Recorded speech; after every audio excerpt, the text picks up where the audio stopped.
Hello बच्चों, let's see this question. Which of the following statements is not correct?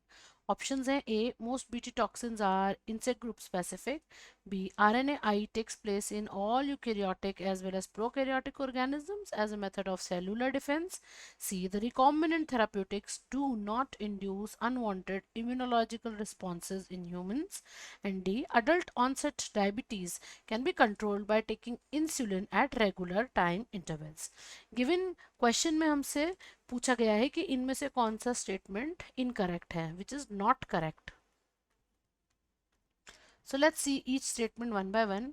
Option A जो दिया हुआ है इसमें हमें बीटी टॉक्सिन के बारे में बताया गया है कि जो बीटी टॉक्सिन है वो इंसेक्ट ग्रुप स्पेसिफिक होती है.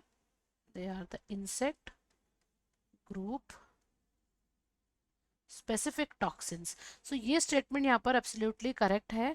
जो बीटी टॉक्सिन्स हैं ये बिल्कुल इंसेक्ट ग्रुप स्पेसिफिक ही है. That has a narrow spectrum, कि बहुत ज़्यादा स्केल पर या बहुत ज़्यादा सारे ऑर्गेनिजम्स को नुकसान नहीं पहुंचाता है. जो इनका टारगेट इंसेक्ट है, जो टारगेट पेस्ट है, ये सिर्फ उसी को अटैक करता है एंड देन दूसरी जो इकोसिस्टम के ऑर्गेनिजम्स हैं उनको इफेक्ट नहीं करता है.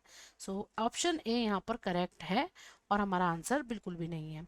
ऑप्शन बी में हमसे बोला जा रहा है कि जो RNAi है, the process of RNA interference, RNAi stands for RNA interference. तो ये जो प्रोसेस है ये यूकैरियोटिक और प्रोकैरियोटिक दोनों में सेल्यूलर डिफेंस मैकेनिज्म है.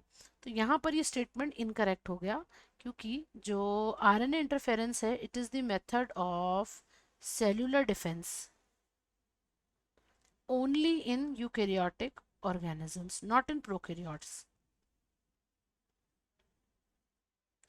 It is the defense mechanism only in eukaryotic organisms and prokaryotes में ये नहीं होगा. If we look at the other options, option C क्या बोल रहा है कि जो रिकॉम्बिनेंट थेराप्यूटिक्स हैं वो अनवांटेड इम्यूनोलॉजिकल रिस्पॉन्सेज जनरेट नहीं करती है. तो ये स्टेटमेंट भी यहाँ पर करेक्ट स्टेटमेंट है. फॉर एग्जांपल जो इंसुलिन है, जो रिकॉम्बिनेंट इंसुलिन है, इससे किसी इंडिविजुअल को भी एलर्जिक रिस्पॉन्सेज नहीं होते हैं. So it will not cause the allergic responses, which means ये स्टेटमेंट भी यहाँ पर करेक्ट हो जाता है.